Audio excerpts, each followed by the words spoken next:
Boa alvorada, período vespertino noturno ou boa insônia para você que ainda está perdendo muito sono com o Brasil.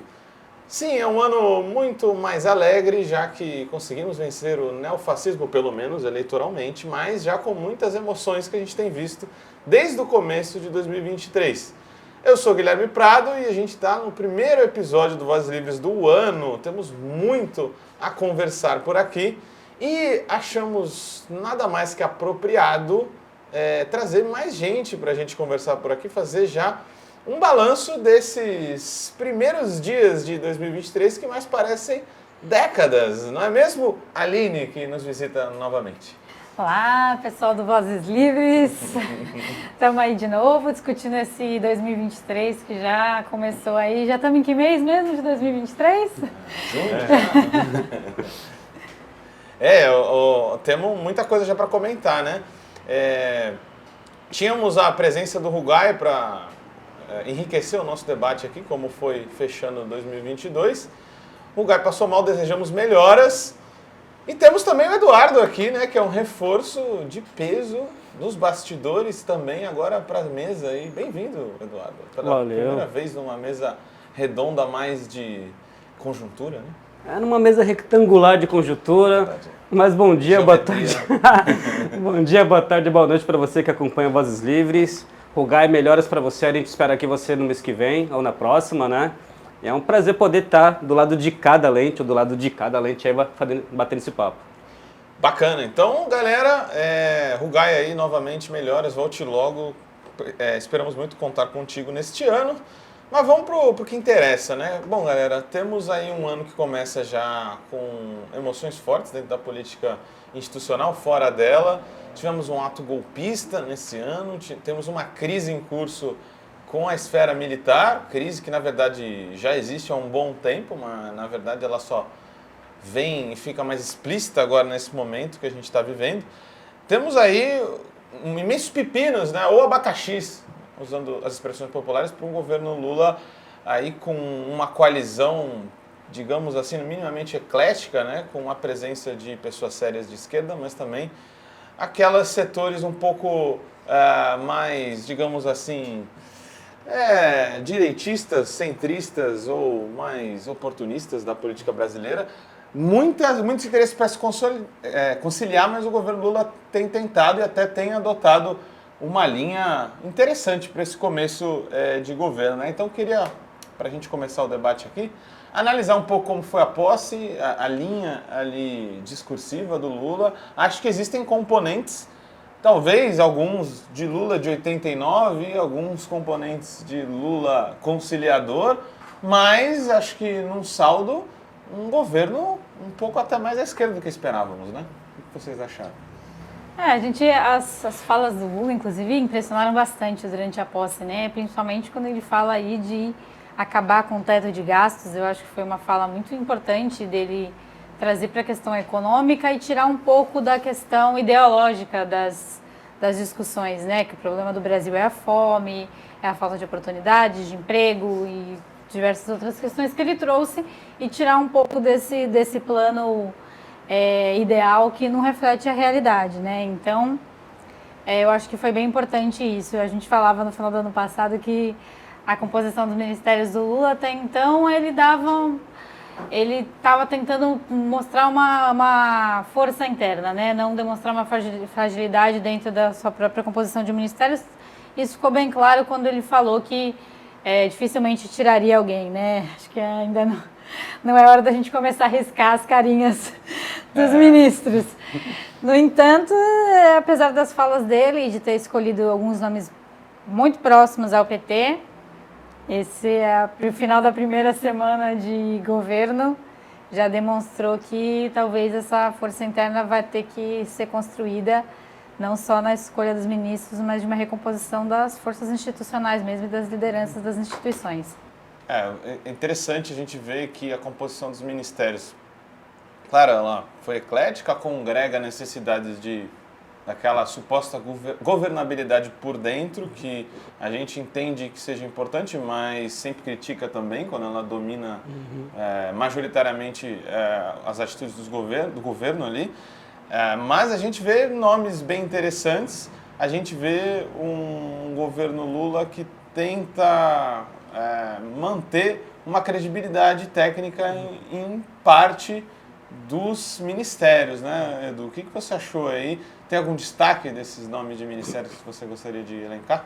Antes de falar dos ministérios, se você me permitir, eu queria voltar mais um pouquinho, falando lá da posse ainda, daquela cena linda que a gente tem, que é a passagem da faixa, né? Com certeza. Acho que é simbólico a forma que essa passagem foi realizada, ainda mais depois da gente tendo lá o Bolsonaro fugindo, né, para os Criou Estados as Unidos. possibilidades dessa bela cena, né? Exato. Então acho que era um momento histórico, né, um momento onde a gente precisava ali relembrar o mundo inteiro, né, que o Brasil estava novamente ali nos rumos da democracia, claro, com todos os perigos que a gente sabe que assola ainda, né?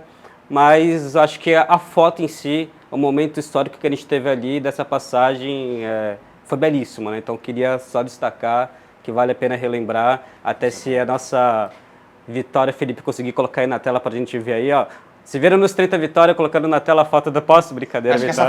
essa foto vale, né? Porque é muito representativa, né? É uma posse daqueles que sempre foram esquecidos, né? Uma população tão sofrida do Brasil, com tantos setores da nossa sociedade que são oprimidos, ter aquela passagem de faixas que foi uma grande jogada ali, né? E até pra gente lembrar que, na verdade, o poder emana do povo, né? Então quem passa a faixa Vamos lembrar disso, né? é o povo. E era o povo, literalmente, que estava ali, né, na sua maior diversidade, passando a faixa para o presidente. E agora, voltando para a questão ministerial, acho que a grande surpresa, eu que sou da área da cultura, aqui, olha que imagem linda, representativa, acho que vale a pena a gente parar e observar, porque não é qualquer momento, não são quaisquer pessoas, né? Então foi muito simbólico. Mas agora, voltando para os ministérios, eu que sou da área da cultura, eu me surpreendi, eu acho que muitas pessoas da cultura se surpreenderam também com o nome da Margareth Menezes. É uma pessoa que, para além de artista, também está ali, né, trabalhando na gestão cultural, ela já tem essa experiência já de longo tempo também. E ter uma mulher preta à frente do Ministério da Cultura, ainda mais nesse ano, isso é assim, muito, muito simbólico, né? Então, eu fiquei muito feliz, algumas pessoas ali não gostaram, tem gente que critica o artista estar ali no Ministério, que o artista tem que estar fazendo arte, mas eu acho que o artista ele precisa também estar ali, não só no Ministério, mas também legislando, mas também atuando em outras esferas, para que a gente possa trazer a importância da cultura, não só da arte em si, mas de todas as manifestações culturais, né, para esse entendimento dentro do Legislativo e dentro do Executivo também. A gente pode dizer que foi um consenso aí entre o movimento da cultura, esse nome? Eu acho que não. Eu acho que tinham nomes que estavam à frente, né, lendo bastante, vendo algumas críticas que surgiram à época também, tinha alguns nomes que estavam à frente, eu acho que nem convém nesse momento, né, citar esses nomes, mas tinham nomes que estavam à frente dela, que eram mais esperados até que o da Margareth. Alguns não gostaram, alguns criticaram, mas o que a gente tem que fazer agora é torcer para que ela faça a melhor gestão possível. Acho né? que não dá para criticar, né? Talvez a gente possa dizer... Por exemplo, quando você tem alguns nomes como Sônia Guajajara, Silvio de Almeida, você pode até falar, existiam pessoas e tal, melhores, mas não dá para criticar, porque são nomes que são sérios e que estão ali pela pauta para fazer coisas que estão paradas ou em extrema regressão voltarem a andar, né? Então acho que temos que reconhecer esse esforço aí nessas nomeações, né? Exato. Aí eu acho que até fazendo esse balanço ministerial, né, passando já para a Aline, acho que é interessante a gente falar, por exemplo, ligando também com a posse, né?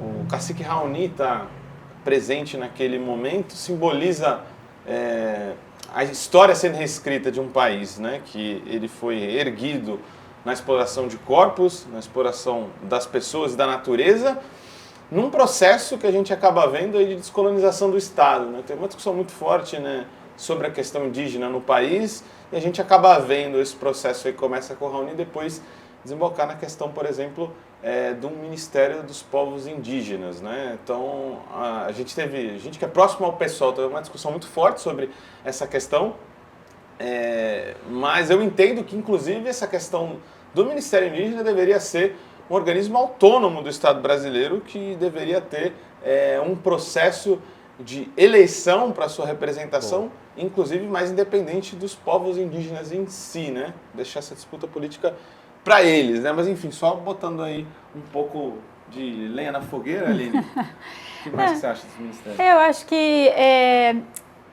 bem importante, assim, principalmente nessas pautas que foram bastante marginalizadas aí durante o governo Bolsonaro, principalmente, que tenham sido escolhidas pessoas que têm alguma relevância dentro dos seus temas na discussão e que as pessoas conhecem e para a sociedade. Então, de certa forma, eu acho que o Lula, além de escolher pessoas que tenham a ver com os temas, óbvio, e que conheçam os temas, que têm uma relevância pública, né, que as pessoas conhecem como referência nesses temas. Eu acho que isso é importante também, né? Então, quando a gente vê aí uma composição de ministérios com 11 mulheres, por exemplo, é o maior número que o Ministério já teve na nossa história, né, de representatividade de mulheres. Ainda está muito longe do ideal, mas assim, quase todas as esferas ainda estamos longe do ideal, mas já é maior, por exemplo, do que se você for ver proporcionalmente na Assembleia Legislativa do nosso estado aqui de São Paulo, por exemplo, e da maioria dos estados. Então, eu acho que estamos avançando, ainda é pouco, mas eu acho que estamos avançando. E com relação aos povos indígenas, assim, esse ministério foi uma das coisas mais emocionantes, eu acho que a gente pôde presenciar. Essa história de resistência é muito importante, finalmente está sendo reconhecida institucionalmente, não como ela mesma disse, né, infantilizados ou colocados sob um protecionismo que tira um pouco da autonomia e da soberania que os povos indígenas têm no Brasil, de controle das suas terras, até apesar dos avanços dos grileiros, do agro, enfim, conseguiu manter uma história de resistência e com posse das suas terras, o que não é para qualquer povo, não é para qualquer grupo. E agora está tendo um reconhecimento institucional que é muito importante. Eu acho que é um passo espero que nunca mais deixe de ter esse tipo de representação. Com certeza. Que ela não seja aparelhada, né, pela uma disputa política muitas vezes fisiológica, né? Aproveitando esse papo de ministério, acho que também é bom anotar outras presenças muito importantes e que nos enchem de orgulho, né? Acho que talvez o único marxista presente nesse ministério, o Silvio de Almeida, né? Para além da questão da identidade, que ela é muito importante, não estou subjugando, é um grande militante da causa socialista e da transformação social, né? Então, ter o Silvio de Almeida é incrível, inclusive com aquela fala, né? Aproveitando, vou parafraseá-lo. Vocês que curtem podcasts, vocês existem, vocês são valiosos para nós. Curtam e compartilhem o Vozes Livres nesse momento, né? Para valorizar essa trazida de conteúdo que a gente está tendo aqui hoje. Então, o Silvio, acho que é um dos grandes nomes, eu acho, desse ministério. Temos outros nomes que a gente poderia elencar também, que nos trazem comentários interessantes. Sônia Guajajara, eu acho que é uma grande presença, como a gente já falou aqui. Mas para a gente também fazer um balanço, né? Não ficar só nos elogios, fazer uma leitura sóbria. Acho que a gente teve também já polêmicas nessas nomeações. A gente tem uma forte presença do PSD, um partido do centrão, ou na verdade o arenão, né? Aquele setor mais espúrio da política brasileira, o PSD, que foi fundado com a ajuda do PT para ter uma suposta governabilidade ali, um suposto apoio dentro do centrão, disso que a gente chama de centrão. Essa presença é notada. Tivemos também outras pessoas de esquerda do campo progressista que foram nomeadas. O Carlos Lupe é uma delas, né, do PDT, e protagonizou uma das polêmicas aí ministeriais, que foi a questão da Previdência, né? O Carlos Lupe assume dizendo que vai rever a idade da Previdência, assume falando que a Previdência é deficitária, foi desautorizado por algumas lideranças do PT, né? Então, a gente vai ter essas nuances, né? Não sei o que vocês acham, mas vai ser um governo de disputas, como sempre foram os governos do PT, que no BNDES, ora, coloca a figura progressista, no Ministério da Fazenda, uma figura conservadora. Sempre esses contrapesos, né? Nas composições de governo do PT. A ver quem que vai prevalecer nessa disputa, né? Você vê o próprio, acho que um dos mais debatidos nesses últimos períodos foi o do Haddad, né? Acho que porque está todo mundo, né, principalmente as mídias liberais e tal, o que ele vai fazer, tem muito uma preocupação com o equilíbrio fiscal, se o mercado está nervoso, se o mercado está tenso, se o mercado está feliz, né? Eu acho que isso também é uma questão que vai ser... O Haddad, inclusive, está tendo problemas internos, né, dentro do seu próprio ministério nesse momento, para compor isso, justamente tentando atender todos esses interesses. A gente já falou lá que o Lula vai ter muita dificuldade de fazer todo mundo feliz nessa ciranda. Mas é interessante é que muito se disse que esse era um governo de todos. O próprio Lula falou que não era um governo do PT, mas há que se elogiar, podemos fazer as críticas que forem aqui, mas a capacidade do PT de dirigir processos, porque no final é uma composição bem petista, né? E os ministérios centrais estão na mão do PT, então existe podemos dizer sim que o PT tem hegemonia nesse processo de direção e vamos cobrá-los para tal, né, também, né, para que sejam atingidos os nossos objetivos. Não, eu acho que foi muito importante isso do Lula tentar se blindar de abrir demais a questão dos ministérios, já que ele, inclusive, já fez uma composição muito grande quando apoiou a reeleição do Lira, né? Então, assim, eu acho que quando ele coloca os ministérios muito mais próximos do PT, eu acho que ele está tentando uma blindagem aí para manter um núcleo duro, pelo menos, nas pautas principais. Eu acho que acertou bastante também na saúde e na educação, que vão ser coisas muito importantes para, inclusive, a avaliação de ele ter um bom governo ou não, e isso vai ser importantíssimo para ele conseguir dar uma resposta que a população precisa. Eu acho que isso vai ser central também, e acertou nesses dois pontos, e a gente está vendo aí, inclusive, o que a gente falou lá na retrospectiva, de que vai ser um trabalho árduo de desfazer parte das maldades, nem de avançar. Só de tentar recuperar um pouquinho do que a gente perdeu já vai ser bem difícil. Fazendo a vez do Gui, Simone Tebet, o que você acha, Gui? Eu ia falar sobre isso, né? Leu minha mente agora. Acho que é interessante, né? Quando a gente fala das 11 mulheres, é claro que a gente não entra na questão do quão comprometidas com as nossas causas elas são, né? A gente entende, a Simone Tebet, ela simboliza essa capacidade, esse esforço do PT de colocar os postos mais centrais em rédeas curtas, né? Então, a Simone Tebet queria espaços maiores em ministérios, e aí a mídia burguesa até fez pressão para que o Lula entregasse, mas eu acho que está certo. Acho que é um personagem que cresceu, que foi importantíssimo, não estamos negando. No segundo turno, toda a força ajuda para a gente vencer, especialmente uma figura como Bolsonaro, mas Simone Tebet está longe de ser uma figura de esquerda, uma figura comprometida com os avanços sociais. Então ela acabou não ficando com a pasta que queria, mas ainda assim com um lugar de protagonismo. Acho que foi um acerto, apesar de que houve muita crítica nesse sentido, até por alguns setores da mídia, né? Eu queria até aproveitar, então, passando da Simone Tebet, para quem acompanha aqui, a gente está em Santos, né, mas nossos vizinhos aqui de São Vicente, que conhecem muito bem, outro nome que está também no Ministério, né? Essa é a opinião de vocês em relação ao nosso querido vizinho aqui, Márcio França. Márcio França. E ele? O que você tem a dizer? Putz, Márcio França, né? Assim, para aqui, para o nosso pequeno pedacinho do mundo aqui, Márcio França é um nome difícil de engolir, né? Porque o que a dinastia dele tem feito aqui na Baixada não é nada de se orgulhar.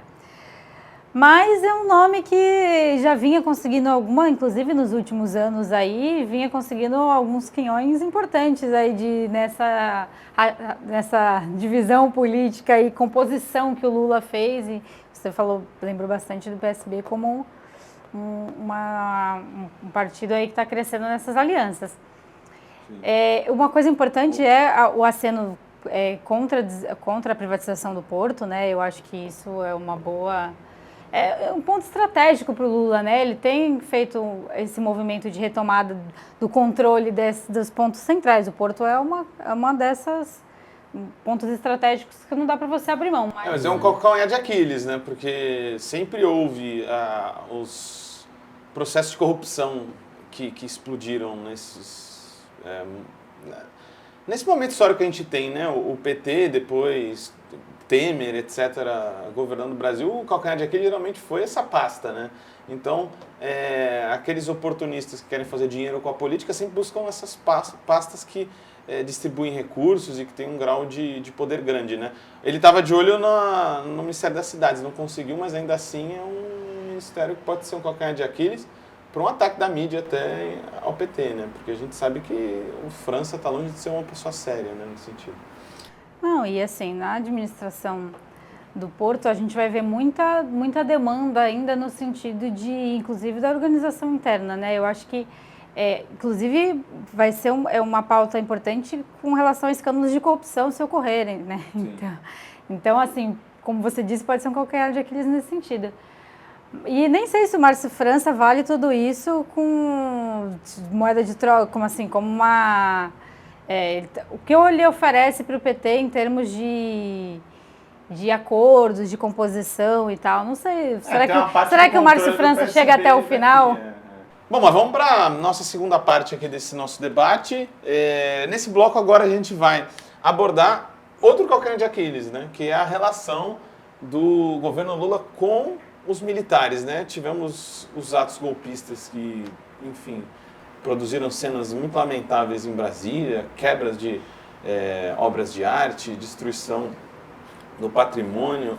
As pessoas cagando no Congresso, literalmente. Nossa. Quem diria que a gente ia começar o ano com uma cena dessa? Se você cagava pro Congresso... Revelaram o nome dessa pessoa, que na verdade, aí eu vou até fazer um comentário aqui, né, velho? Se tu vai cagar no Congresso, já vai com a merda feita. Já, né? Pelo jeito ele não conseguiu efetivamente cagar, né? Olha, pela imagem... Eu prefiro não saber. Mas enfim, né, até nisso eles são uma decepção, mas houve uma conivência do Exército, né, o Lula fala isso várias vezes, né, foi aberto por dentro as portas, né, da alvorada dos Palácios dos Três Poderes. O que vocês acham disso tudo? Né? Eu trouxe alguns números aqui para a gente debater, mas primeiramente eu queria ver como que foi mudando a impressão desses atos assim para vocês e como que isso impacta na questão de uma relação histórica de governos civis com os governos militares. Logo no princípio é como as coisas vão amadurecendo, né? A princípio, assim, o que a gente viu, que a gente acompanhou aquele domingo, a gente acordou aquele domingo, sei lá, depois do almoço já começou aquela coisa toda que a gente viu praticamente... Pode descansar nesse país, né? Não tem uma semana de paz. Primeiro domingo do ano, praticamente, né? Logo depois da posse já começa essa notícia. Então, a gente estava vendo lá, parecia um lugar totalmente abandonado. Assim, domingo, não tem ninguém, então é por isso que eles conseguiram entrar com essa facilidade. Porque a aparência que a gente tinha era um lugar totalmente vazio, qualquer um entrava ali, porque eles estavam passeando dentro do Congresso ali, dentro das instituições ali na praça e tal. E aí, isso foi seguido por uma onda de ridicularização desses atos, né? A mídia batendo muito atos terroristas e tal, justamente pela quebradeira, por destruir obras de arte, por toda aquela situação que a gente viu ali, desde roubar chocolate do frigobar do Xandão até cenas mais lamentáveis. Mas, e os vídeos feitos pelos próprios, né? Agora a gente pode chamar até criminosos, estão sendo realmente criminalizados e tal. Presos, inclusive, né, os vídeos da Papuda e coisas mais. Então, essa ridicularização dos vídeos feitos pelas próprias pessoas, um monte de senhoras idosas, enfim, aquela coisa toda. E agora a coisa começa a tomar um tom muito mais grave, né? A gente começa a se dar conta do quanto isso foi... Era uma coisa anunciada já, de como ali as lideranças militares, o governo do DF, né, inclusive o Ibanez e o Anderson Torres, né, os principais ali que foram responsabilizados logo de início.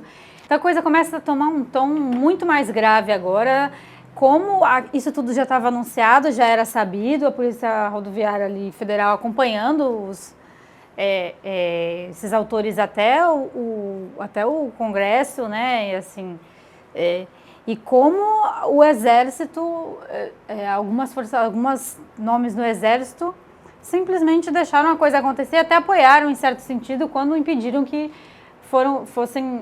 algumas dessas pessoas fossem presas pela polícia militar, né, colocando os tanques. Enfim, o Lula citou esse episódio explicitamente nas últimas declarações, né? Então isso é muito grave. E se tem o Exército, as Forças Armadas, tem uma coisa que é contraditória, né? que é uma característica que é muito discutida, que é essa questão da obrigatoriedade de você seguir ordens, né? Dessa rigidez militar, que é ao mesmo tempo uma virtude e uma fraqueza, porque a maior virtude e a maior fraqueza, porque ao mesmo tempo que você não questiona ordens, você segue as ordens mesmo que elas sejam flagrantemente ilegais, embora haja essa ressalva legal que você pode desobedecer uma ordem que é flagrantemente ilegal. O chefe maior das Forças Armadas é o presidente, né? Exatamente, mas assim, quando a ordem é flagrantemente ilegal, você pode não seguir, mas quando é para, por exemplo, praticar todo tipo de genocídio, truculência, ninguém questiona as ordens. Agora, quando é para agir em defesa das instituições democráticas, as ordens não são seguidas, não são... Então, Eu tenho... Desculpa te cortar, Aline, posso... Para a gente estruturar um pouco o debate, vendo uma perspectiva histórica, né? Se a gente for, obviamente, analisar, julgar o que está acontecendo, só vendo os atos do último período, a gente não vai entender direito, né? Então, se a gente descer um pouco para a terra e botar uma lupa nesse processo inteiro de participação dos militares na política, quando a gente faz essa prática, a gente consegue entender um pouco melhor as coisas. Acho que a grande pergunta é por que para uma boa parte da população é natural com que vê militares opinando sobre política e participando da política. Por quê, né? Por que isso se tornou natural? Isso tem, sim, uma conivência e eu vou falar de todos eles. A gente está aqui pelo raciocínio crítico de todos os governos civis. Tem uma conivência, inclusive um chamado a participar da vida pública e da política institucional, trazendo os militares para dentro de governos e para dentro de debates que são essenciais para a população. Então, teve uma reportagem da Folha, que inclusive no Foro de Teresina foi citada, e é muito interessante para a gente estar debatendo em cima. Essa reportagem da Folha mostra da participação dos números de militares na presidência, né? Então, a gente entende o processo de democratização do Brasil como um processo pactuado e não de ruptura. Então, existe uma continuidade ali. E essa continuidade é vista no tanto de cargos que dentro do período FHC, ao final dele, houve para militares, né? Então, foram 648 cargos ao final do governo FHC, que o único período histórico desde então onde se reduziu esse número de cargos foi no Lula 1, né? Foi a única queda. Então, teve, ao final do Lula 1, 569 militares em cargos, mas aí a coisa despirocou de vez, né? Lula 2, 818, Dilma 2, ao final dele, 943. No Temer, a gente teve 1.026 militares participando e a coisa estoura com um aumento de 20% com o Bolsonaro, chegando a 1.231. Fora isso, a gente tem uma questão das GLOs, né? O Lula pega e fala, não, se eu colocasse uma GLO, eu ia estar necessariamente passando a autoridade para os militares, acabando até reforçar um processo golpista, né? Mas quando a gente vai ver o número de GLOs impostas no momento civil do Brasil, né, a garantia da lei e da ordem, a gente coloca, né, o Exército como o grande articulador da ordem, né? A gente vai ver que as UPPs são uma precedência disso, que já é a presença do braço armado em um ambiente civil, mas a gente vai ver que os mega eventos no Brasil tiveram muitas GLOs sendo colocadas, inclusive, pelos governos petistas. Isso tem do Lula e principalmente da Dilma. E aí é só para a gente voltar para o debate aqui, para trazer vocês, a Dilma teve mais GLOs que o Temer, por exemplo, né? Então, os governos petistas chamaram e também ajudaram a tornar comum militares participando da política, né? Então, é um problema muito maior do que se imagina e o Lula vai ter um grande desafio para desmontar essa bomba, né?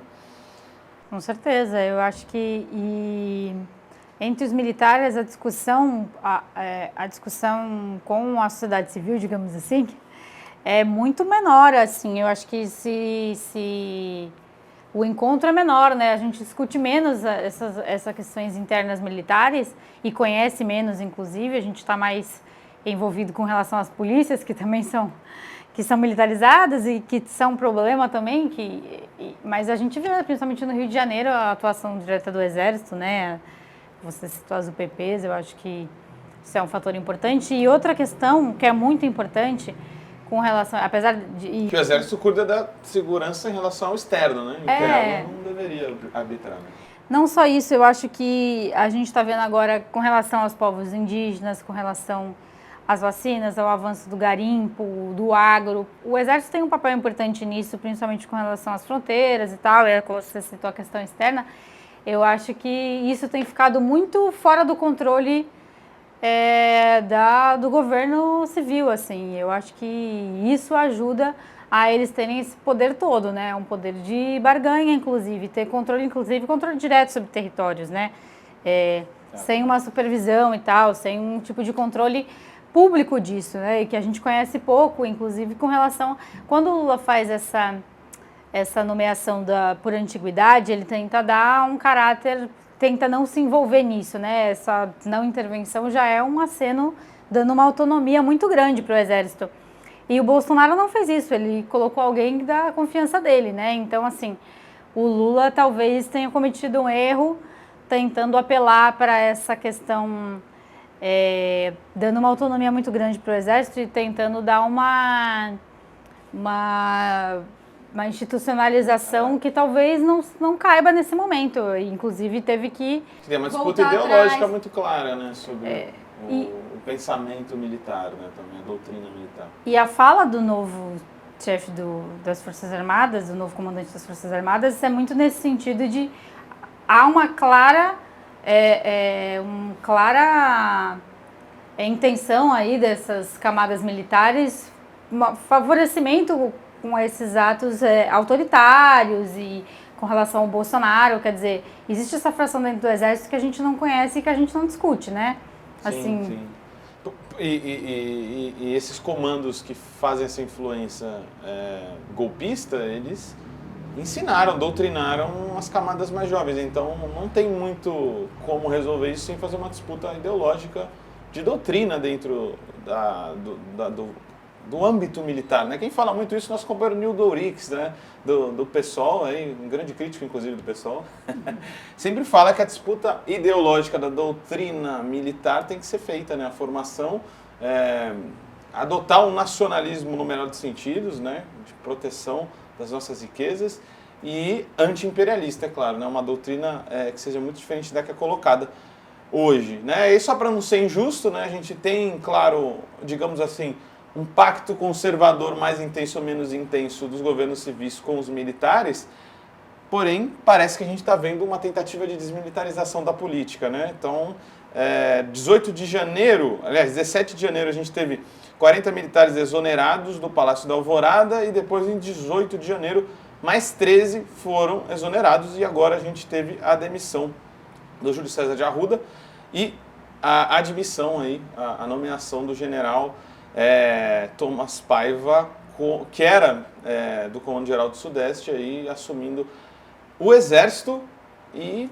com um discurso mais institucional de respeito aos três poderes, né? Para a gente fechar esse bloco aqui, é o suficiente? Acho que é uma primeira atitude um pouco mais firme do Lula. Eu acho que os militares estavam tentando diminuir a autoridade do Lula até então. Acho que o Lula, com perfil conciliador, tentou esticar essas possibilidades de conciliação o máximo possível, mas agora disse um chega, né? Acho que uma boa atitude, né, do governo nesse sentido. Acho que inclusive estava precisando mostrar que tem dente para morder, né? Nildo Ourix de novo sendo citado. Dente para morder.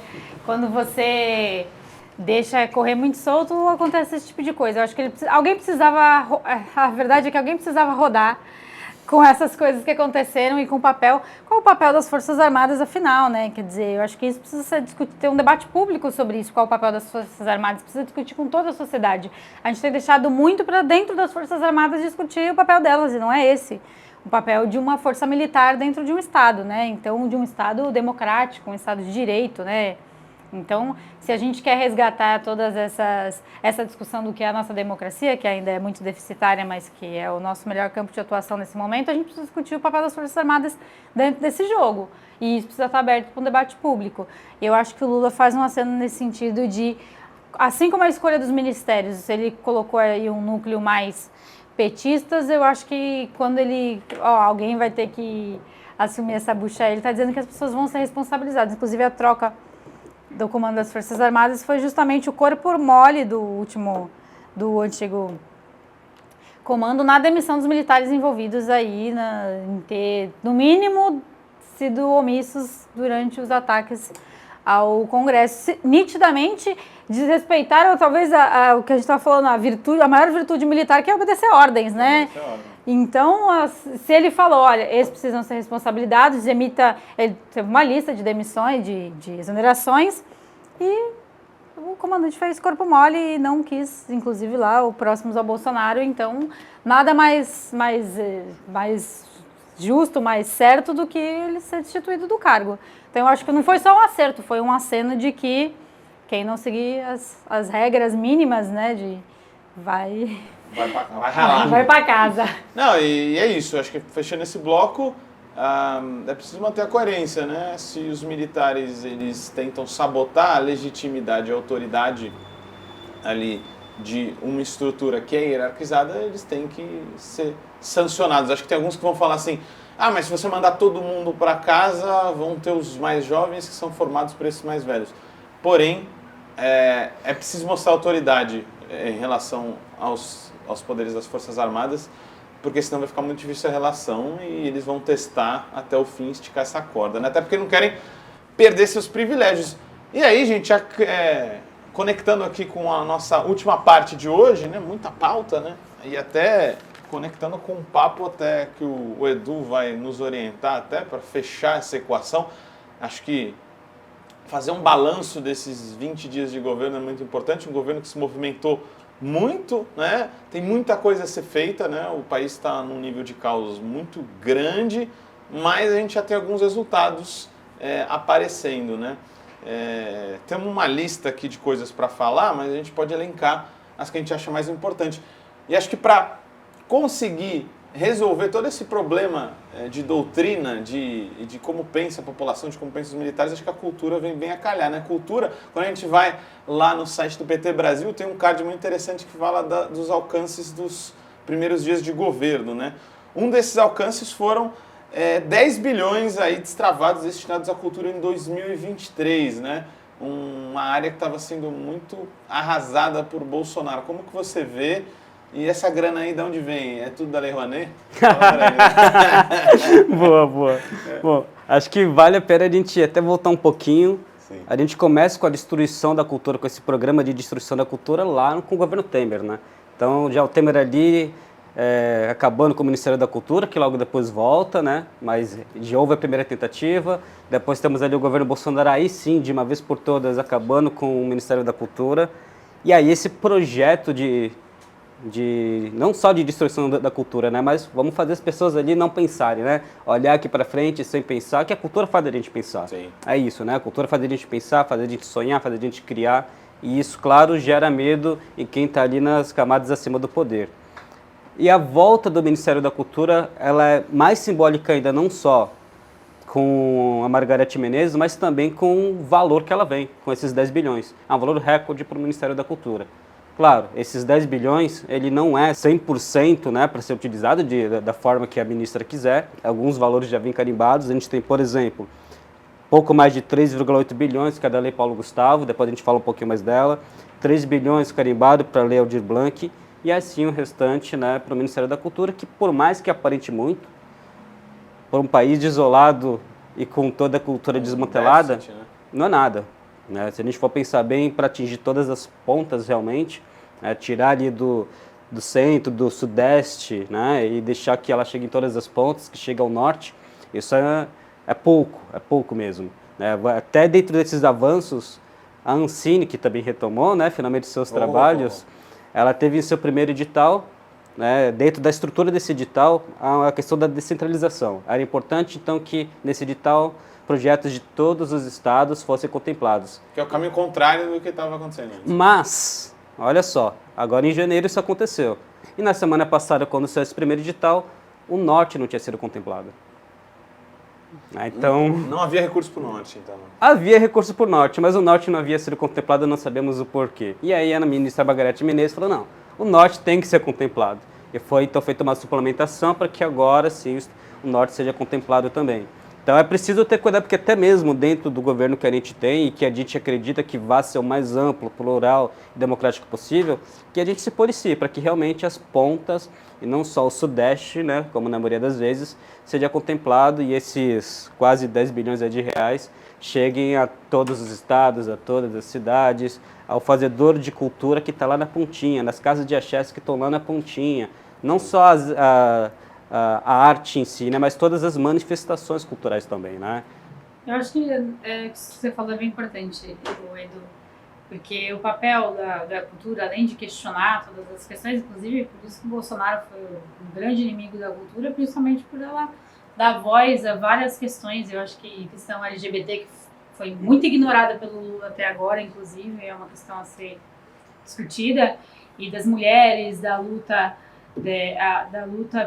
a disputa, né, as histórias de resistência que foram muito apagadas historicamente, sobreviveram muito por meio da cultura, mas para além de tudo isso e por todas as vozes de resistência e de opressões que acabam tendo vazão somente pela cultura quando são marginalizadas pelas outras pautas, a geração de emprego é uma coisa muito importante, né? Inclusive o nosso país tem a questão cultural bem importante, inclusive relacionada ao turismo, várias vertentes. Quando se fala em cultura, a gente não está falando só de fomentar arte, a gente está falando de geração de emprego e renda para as pessoas, né? Então isso é muito importante para uma questão econômica, inclusive, né? Se a gente marginalizar essa questão também, a gente está fechando os olhos para muitas coisas, não só para as manifestações culturais que são importantes para o imaginário, mas também para a economia. Claro, e para fazer a tal disputa cultural que eles acham que a gente está frenético fazendo, que na verdade não está, né? Que é tal do marxismo cultural, né? Que o comunismo vai dominar o planeta e tal. Não que a gente quer fazer um projeto fechado nisso, mas um projeto que traga raciocínio crítico, que traga reflexão, que traga o acesso à cultura, a museus, a peças históricas. Isso é um projeto de Estado muito necessário, inclusive, para desmontar esse quebra-cabeça aí do caos que foi montado, né? Porque a gente tem, na verdade, quem está fazendo as grandes peças publicitárias e doutrinárias é a direita hoje, né? Só você ligar o YouTube aí que tem uns canalzinhos que incomoda, né? Tu não consegue ver mais que 5 minutos. Né? Mas, legal, eu acho que esse é um papo que a gente tem que trazer o Edu de novo, inclusive fazer essa diferenciação entre as políticas públicas estruturantes aí da cultura nesse momento que ela vai estar com um relativo protagonismo de novo, né? Mas citando aqui outras medidas, eu queria antes trazer um parênteses sobre a questão dos Yanomamis, antes de falar das outras questões que conseguiu alcançar esse governo nesse primeiro período. Para abrir aí o debate, né? A gente tem, por exemplo, 19.338 Yanomamis, claro, sendo medido essa população no último censo que a gente teve, que está totalmente defasado. A gente teve uma destruição do Estado a esse ponto de não saber nem qual é o tamanho da população direito mais. E a gente pode estar falando de uma população que pode ter diminuído ou aumentado, mas possivelmente, né, pode ter diminuído de fato. E a gente tem alguns números, né, para a gente pensar, né? Se a gente tem cerca de 19 mil Yanomamis no Brasil, a gente teve já de consolidado 570 mortes por contaminação, principalmente por causa do garimpo, do contato de mercúrio dessas pessoas Yanomamis, né? E mais 99, pelo menos 99 crianças que morreram de desnutrição, que daria cerca de 2% da população Yanomami sendo exterminada. Então, dá para caracterizar de outra forma que não seja um etnocídio ou um genocídio? O que vocês acham? Não é um terror de Estado o que está acontecendo no Brasil, aquelas fotos? E muito bom que a gente tenha visto uma missão humanitária do governo já no comecinho, mostrando a importância desse tema. E aí, para terminar a comparação, a gente não teve nem 1% de mortes de Covid, que já foi estrondoso, já foi horrível. A gente está falando de 2% de população sendo exterminada. Eu acho que qualquer número, qualquer morte por contaminação de mercúrio já é demais, porque não era para ter. Não era para existir. Não era para existir uma coisa dessa, né? Quer dizer, além do etnocídio que você citou, a gente também tem aí a própria contaminação do território, enfim, de uma questão, além de tudo, ambiental e tal. E o Lula tem atuado nesses pontos, até está numa missão humanitária não só lá, mas pelo Brasil, né? Logo, inclusive, quando aconteceram os ataques lá, ele estava numa missão dessa, né? Por conta de enchentes, enfim, e falando justamente das mudanças climáticas, enfim, que está tudo muito relacionado, né?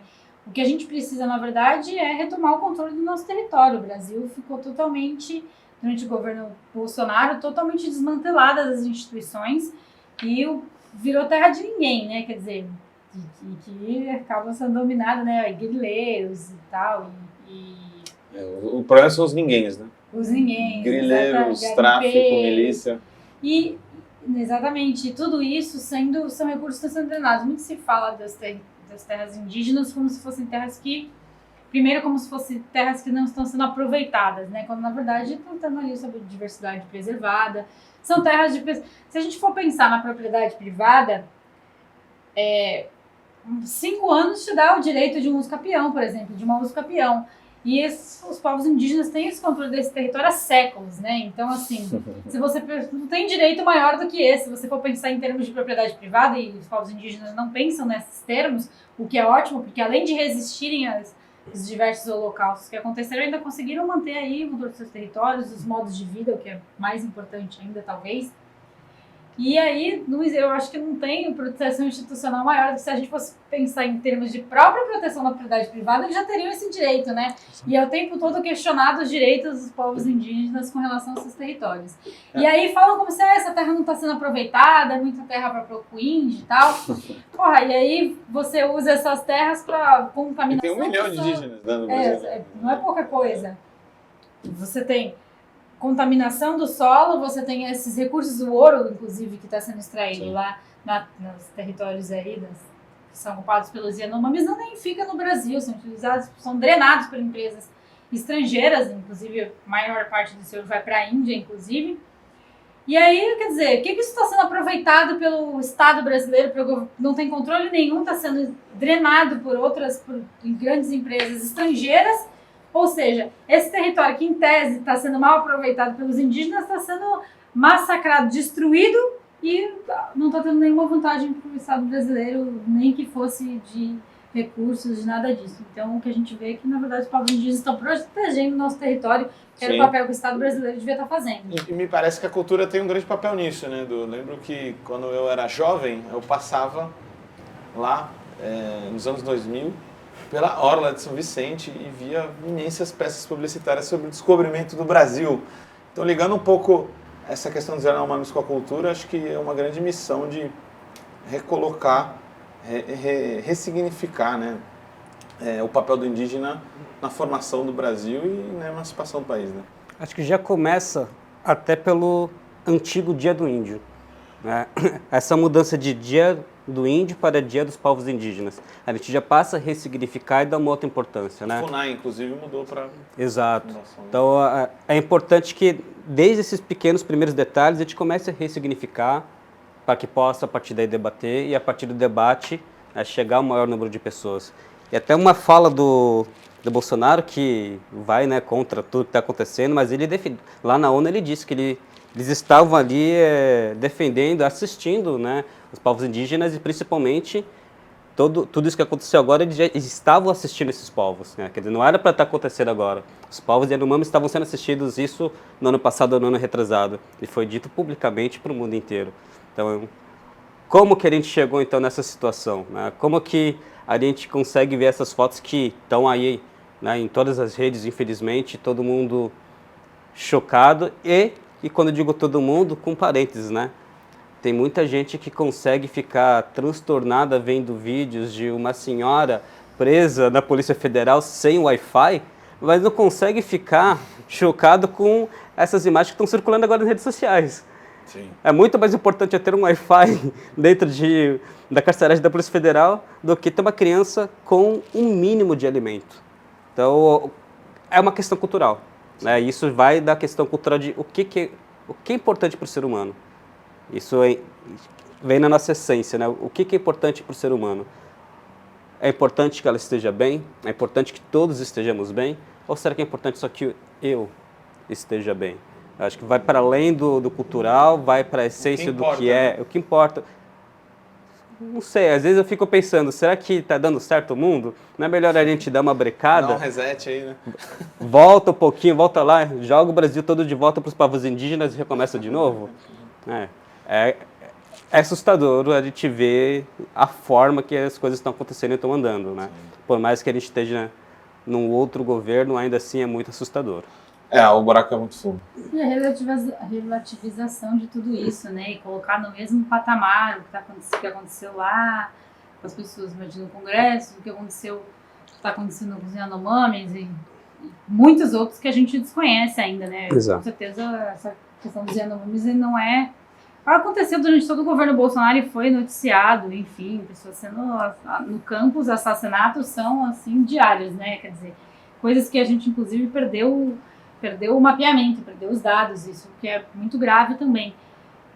E aí, quando a gente vê tudo isso, as pessoas precisam ser responsabilizadas, né? O PT, inclusive, entrou com uma ação para que Bolsonaro e quem mais estava no comando responda pelo genocídio das... Isso é crime contra a humanidade, né? Coisa de foro internacional.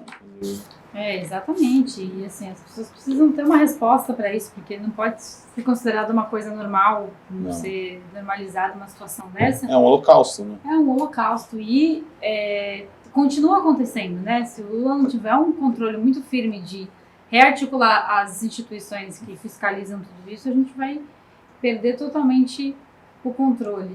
Então, eu acho que está muito grave a situação. As pessoas precisam ser responsabilizadas. Esse debate no imaginário que o Edu trouxe também, essa questão de a senhora lá no Wi-Fi, enfim. Colônia de férias. O Ministério da Comunicação está criando uma pasta, inclusive, de combate à desinformação e às fake news. Isso é muito importante, né? Até porque hoje os dados têm perdido a relevância, né? As pessoas, através dessa comunicação que chega afetiva nos grupos de família, nos grupos acompanhando do Bom Dia, do bairro, do camarada do Bom Dia, né, e tal. Essa galera tem chegado os Yanomamis, que coisa terrível. Mas tá vendo? Eles prenderam as pessoas lá também, infiltrados da esquerda que quebraram as coisas. Não quer trabalhar, não quer ir pra mineração. Não, e uma mentira terrível, assim, muito fácil de ser desmascarada. As pessoas fizeram vídeo, são pessoas que estão há anos já seguindo o Bolsonaro e estão lá gravadas, quebrando as coisas. Não são infiltrados da esquerda. Exato. Estão presas e tem provas contra elas. Foram elas que fizeram aquilo e que são historicamente ligadas a pautas conservadoras, né? Então, assim... O processo de desimbecilização do Brasil é longo. Nossa, vai ser difícil. Mas, pra gente ir encaminhando, porque a gente já está estourando o tempo aqui, estou sendo pressionado pelos bastidores. Vou passar um panorama dos outros feitos do governo e acho que a gente pode elencar, cada um pode elencar e comentar um pouco sobre os que achar interessante dar destaque, né? A gente tentar ser célere, mas não perder o principal. O que mais que a gente teve nesses 20 dias? Volta do grande Zé Gotinha, né? E a cobertura vacinal sendo expandida novamente. A gente teve a revogação do decreto de acesso às armas de Bolsonaro, acho que foi uma grande medida também do governo Lula. Tivemos o retorno do Fundo Amazônia de cerca de 3 bilhões aí de dólares novamente. Bolsa Família sendo consolidado, voltando novamente esse tão importante programa, né? Com todas as ressalvas que podemos fazer, foi essencial para diminuir o patamar de pobreza no Brasil.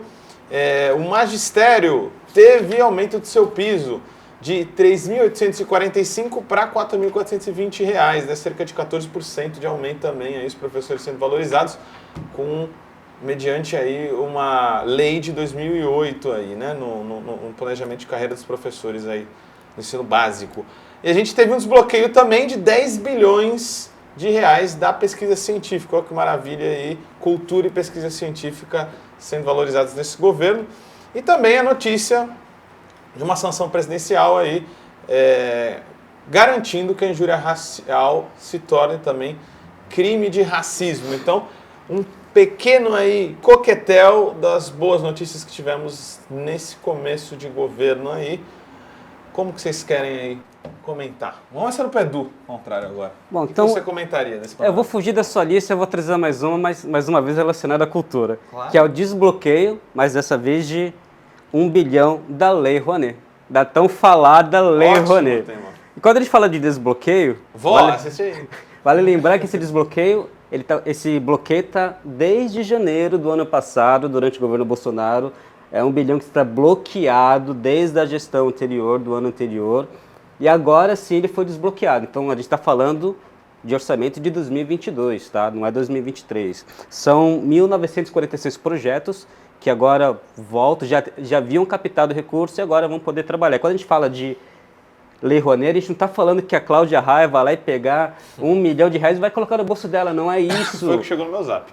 Não é isso. A gente está falando de um espetáculo que tem mais de 100 pessoas trabalhando, a geração de renda, a geração de emprego. A gente está falando de distribuição de renda para trabalhadoras e trabalhadores da cultura. Então são profissionais ali que não só atores, bailarinos, técnicos, é alimentação, é hospedagem.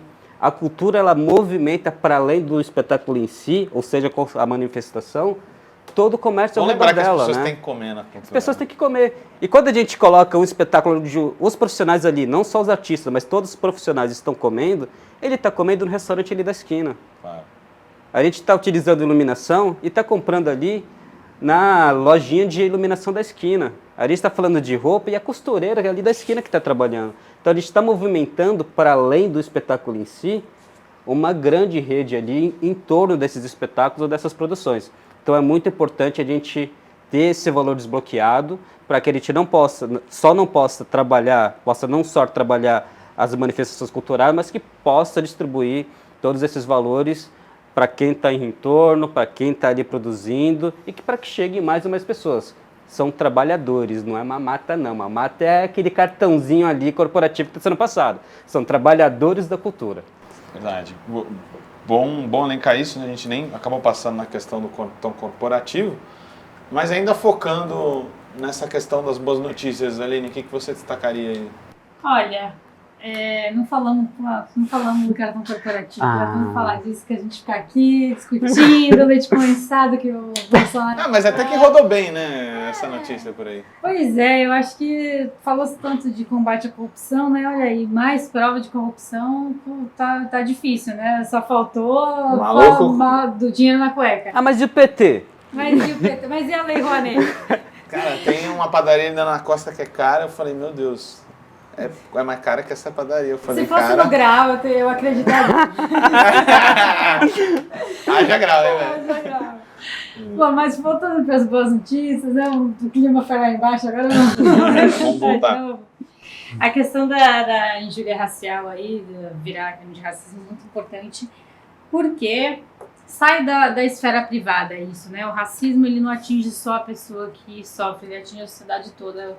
Dia que, inclusive, fala-se muito isso, até internacionalmente, que enquanto o Brasil não enfrentar o seu racismo, ele vai ser eternamente essa mentira de paraíso racial, de que nunca aconteceu, que nunca foi, né? Então, esse é um passinho pequeno, mas muito importante para a gente entender que o racismo é um grande mal dentro do nosso país e que ainda é um dos nossos grandes problemas, né? A gente, inclusive os dados aí do genocídio do povo preto, eu acho que como a injúria ela acaba sendo de iniciativa privada, eu acho que torná-la pública e um crime que afeta, entendê-lo como um crime que afeta toda a nossa sociedade, vai ajudar, inclusive, com relação a gente ter mais dados com relação ao racismo, que é bem importante, e já é bastante terrível, né? Aqui na Baixada Santista a gente teve uma situação nesses dias que foi bastante difícil, de violência policial, que vai ser investigado ainda, mas que está muito entrelaçado com racismo. Então, eu acho que avançar nessa pauta, e aí eu tenho bastante confiança no trabalho que o Silvio vai fazer e esperamos muito dele. Sim. Mas eu acho que é uma das principais coisas que o Brasil precisa enfrentar, né? Enfrentar e admitir que o Brasil é um país racista. Enquanto a gente não entender isso, vai ficar bem difícil a gente avançar. Acho que eu queria assinalar duas coisas aí, né? Dentro dessas notícias. Uma que eu acabei esquecendo, mas a primeira é o retorno do Fundo Amazônia, né?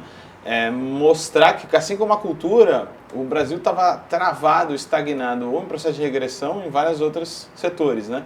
A questão ambiental é uma delas, né? O Fundo Amazônia era um dinheiro que o Brasil recebia de financiamento para financiar projetos, para financiar combate a queimadas, para financiar brigadistas, para financiar a economia local, para financiar o cultivo de culturas locais como pupunha, como a castanha amazônica, como a própria açaí. E tudo isso foi bloqueado dentro do governo Bolsonaro arbitrariamente, a ponto de, desde 2020, acumular cerca de 3 bilhões que agora foram destravados. Então, com uma ação que agora, com votação do STF, acabou dando certo, com uma ação que também foi iniciativa do PSOL, junto do PT e PSB, se destrava de novo esse fundo, né? Então, logo após a eleição também, né, os financiadores desse fundo, os países financiadores, acabam declarando que iam voltar a financiá-lo. Então, foi quase que uma sensação planetária de alívio automático após a gente conseguir vencer o bolsonarismo, né? Então, o Fundo Amazônia é algo que nos anima nesse sentido. É claro que tem todas as controvérsias dentro, mas já é um símbolo de um passo adiante que a gente está dando novamente, né? E aí eu gostaria de elencar outra coisa, assim, que eu acho que é possivelmente uma das conquistas mais simbólicas, ou um dos debates, uma das disputas mais simbólicas que esse governo está fazendo, que é os benefícios para os órfãos da Covid, né?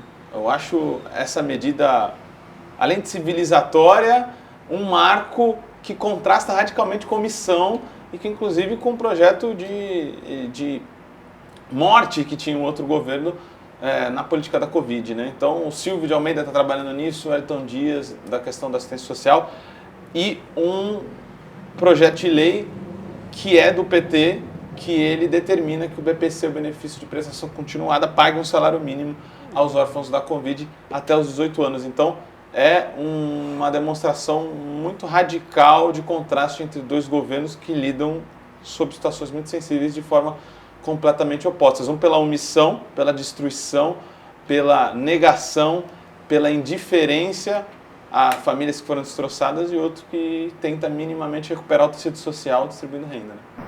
E eu acho que é uma resposta muito clara, e a gente errou muito nisso. E aí a gente falava da questão dos militares. Uma questão importante foi justamente essa anistia, né? Tem falado muito sem anistia, né? Sim. Isso é importante, dar uma resposta rápida para as coisas. A sociedade precisa disso. Então, se a gente não tiver uma resposta, as coisas... Essa certeza de impunidade, ela também é muito grande. E parte do que a gente está vendo com o Exército hoje é justamente pela falta de resposta que a gente teve depois da ditadura militar, né? Até teve um filme argentino aí mostrando como os militares... Você já viu? Lá foram... Já vi. Argentina, 1900... Faz o jabá, hein? 1985, fala aí da punição dos comandos militares durante a ditadura na Argentina, e aqui a gente não teve isso, né? Muito pelo contrário. Começou aí durante o governo Lula aí, do governo da Dilma principalmente, com a Comissão da Memória, Verdade e Justiça, e que foi totalmente pluralizado durante o governo do Bolsonaro, inclusive o reconhecimento dos corpos, né, das ossadas, né, que foram encontradas, simplesmente parou dos 500 e pouco que foram encontradas em alguns lugares, apenas 38 foram reconhecidas, né, quer dizer, totalmente travado. Isso é importante para a gente avançar como país. Então, para além de tudo isso, do que você falou da questão da saúde, dar uma resposta rápida, porque muitas dessas pessoas, a maioria das pessoas que morreram de Covid no Brasil não era para ter morrido, foi um caso de mortes que poderiam ter sido evitadas. Dar uma resposta para isso, uma compensação mínima que seja, além de tudo, reconhecer que foi um erro do Estado essas mortes terem acontecido, como números altíssimos. A gente só perdeu, digamos assim, para os Estados Unidos, né, o número de mortos, né, que também tinha um governo terrível. Então, dar uma resposta rápida para isso, admitir o erro e que os responsáveis sejam criminalizados, se for o caso, é muito importante para a gente avançar. E não queremos uma anistia, não queremos um passapano. A gente quer que... Senão a gente vai estar eternamente nesse looping e vai saber o que vai acontecer daqui 4 anos. Dá uma anistia para nós, né? Cansamos de sofrer já, né? A gente que precisa de um pouco de descanso. Não, Edu? Pode fazer sua consideração final e suas ressalvas para a gente ir dando tchau. Pelo alto do tempo, vou ser muito breve. É um prazer estar aqui com vocês. É um prazer estar aqui substituindo esse grande nome que é Rugai. Rugai já volta aqui no próximo encontro, no mês que vem, né? Espero ter estado, né, à altura do Rugai aqui, Rogai por nós que estamos aqui. Ok, corta essa. Mas você que tá aí, não se esqueça, ó, tô fazendo o Guilherme Prado aqui, não se esqueça de curtir, compartilha, vai lá no sininho, clica no sininho, tá no Instagram, compartilha no Instagram, tá no Facebook, compartilha no Facebook, tá no YouTube, manda pra todo mundo também lá pelo WhatsApp. O WhatsApp não é só pra fake news não, tá? É também pra compartilhar o Vozes Livres pelo YouTube. Isso aí. Falou e disse. Aline. Já falei muito. Falou bem, falamos pra caramba hoje. Então vou só dar tchau, agradecer e é isso. Obrigado, Du. Valeu, Aline. Contamos com vocês para as próximas aventuras. Foi muito bom tê-los aqui. E para você aí que nos assiste, aquele eco-salve, dá aquela curtida, aquela compartilhada e até a próxima. Como todo trabalho independente, esse podcast pode estar por um Pix, ou melhor, um Tris, sem o apoio solidário de seus ouvintes. Portanto, se você já se divertiu conosco, se enriqueceu, se informou, ou se fomos apenas um passatempo para você, nos ajude para que continuemos existindo. Sem financiamento, sem independência. Portanto, ajude o Vozes Livres se tiver consciência. Isso pode ser feito pelo nosso apoia-se/podcast Vozes Livres ou pelo Pix, pelo e-mail podcastvozeslivres@gmail.com, escrevendo no assunto a palavra Vozes. Nos acompanhe nas redes sociais, @Livrescop e @Livresprodutos do Bem. O Vozes Livres é um podcast realizado pela Rede Livres e financiado pelo Sindicato dos Químicos Unificados de Campinas e Região e pela Federação dos Trabalhadores do Ramo Químico do Estado de São Paulo. Produzido coletivamente por Guilherme Prado, Vitória Felipe e pelo coletivo Orvalho Filmes, composto por Eduardo Ferreira, Gaspar Lourenço e Guilherme Bonfim.